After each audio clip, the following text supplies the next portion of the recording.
बिस्मिल्लाहिर्रहमानिर्रहीम। अस्सलाम वालेकुम डियर स्टूडेंट्स। उम्मीद है बच्चों खैरियत से होंगे आप लोग।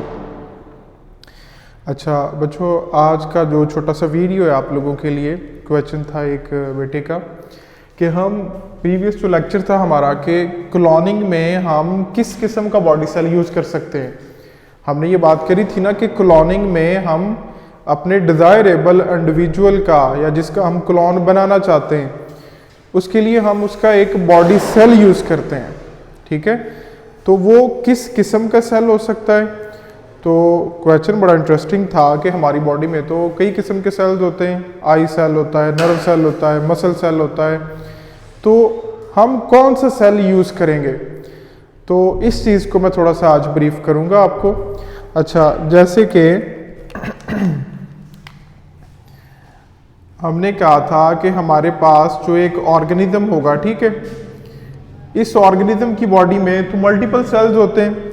अच्छा, हम क्या करते हैं कि हम यहाँ से कोई एक सेल ले लेते हैं, ठीक है।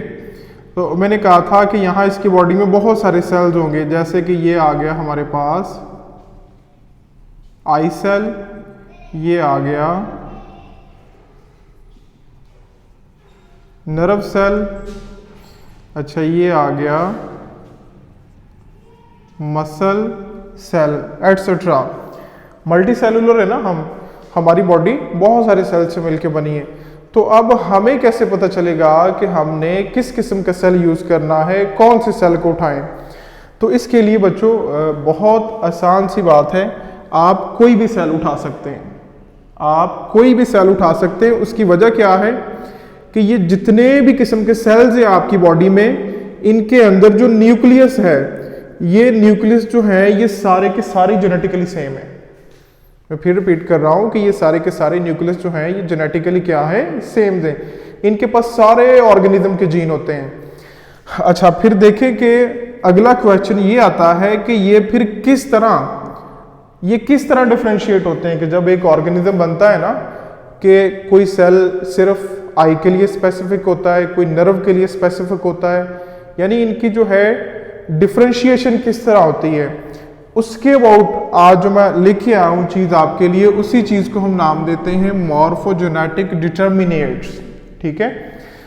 अच्छा जी, कि अब ये आई सेल है ना, हम इसको भी क्लोन में यूज़ कर सकते हैं। नर्व सेल है, इसको भी क्लोनिंग में यूज़ कर सकते हैं। मसल सेल्स, इसको भी यूज़ कर सकते हैं।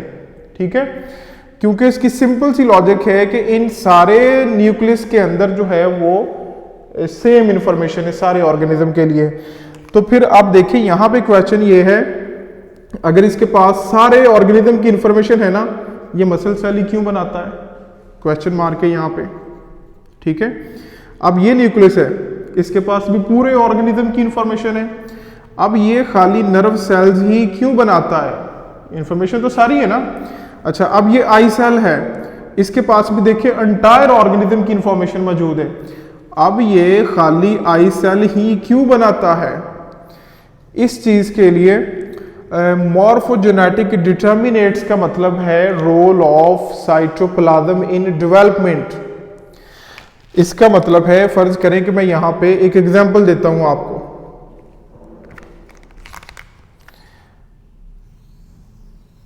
अच्छा जी, लेट्स से कि ये आपके पास एक सेल है, ठीक है। सेल के अंदर ये पड़ा है न्यूक्लियस।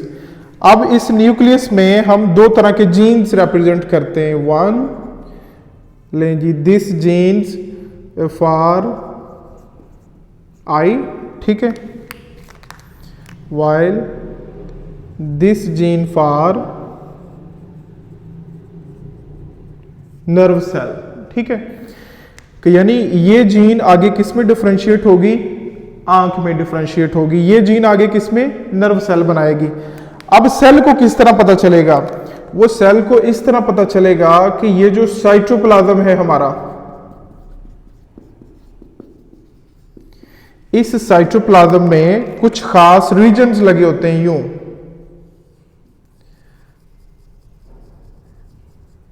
ले जी, यहां पे कुछ स्पेसिफिक रीजन्स होते हैं। इन रीजन्स को हम बेसिकली नाम देते हैं morphogenetic determinates. These regions are known are basically morphogenetic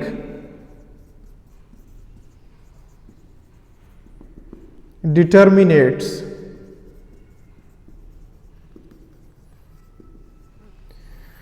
अब साइटोप्लाज्म के अंदर लगे ये मॉर्फोजेनेटिक, इनको इसलिए कहते हैं क्योंकि आगे ये मॉर्फोलॉजी को डिटरमाइन करवाएंगे। अब ये कंट्रोल कर रहे होते हैं जीन्स को। अब देखें कि अगर ये सेल आगे डिवाइड होगा ना, ये सेल ले जी हो गया हमारे पास डिवाइड, इससे बन गए 2 सेल, ठीक है।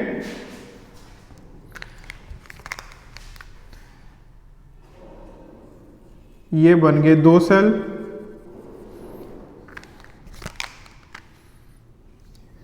अच्छा, अब देखें कि यहां जो न्यूक्लियस है, यहां जीन्स दोनों ही अवेलेबल होंगे, यानी ये आई के लिए भी जीन यहां पे मौजूद है और नर्व के लिए भी यहां पे जीन्स मौजूद है।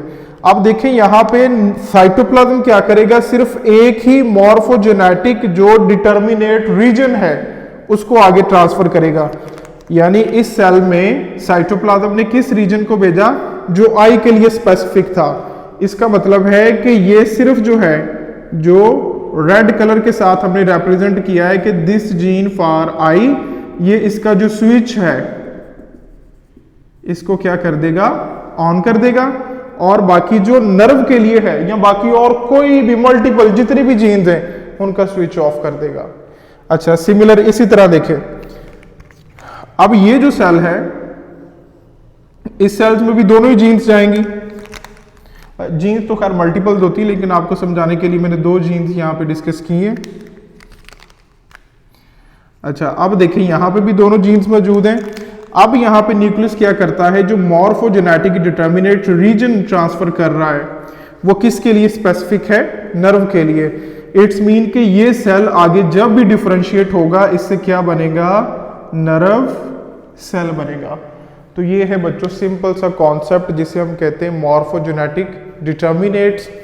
उसकी सबसे बड़ी रीजन देखें यहाँ पे कि मैंने कहा कि ये आपकी एंटायर बॉडी में आप कोई भी सेल ले लें, सारे के सारे सेल में आपको जो करैक्टर्स मिलेंगे, इनमें जो आपको जीन्स मिलेंगे वो सेम होंगे जेनेटिकली।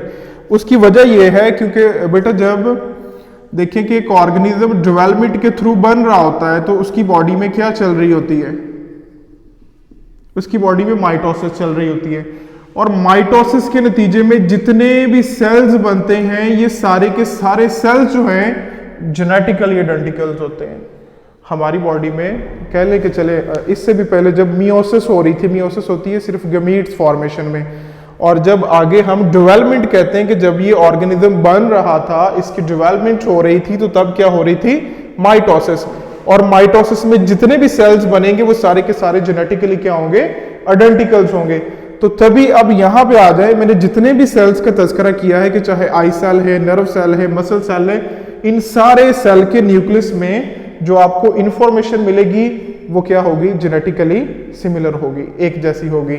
और आगे ये किस तरह डिफरेंशिएट होता है ये भी मैंने बहुत अच्छे से आपको ब्रीफ कर दिया है।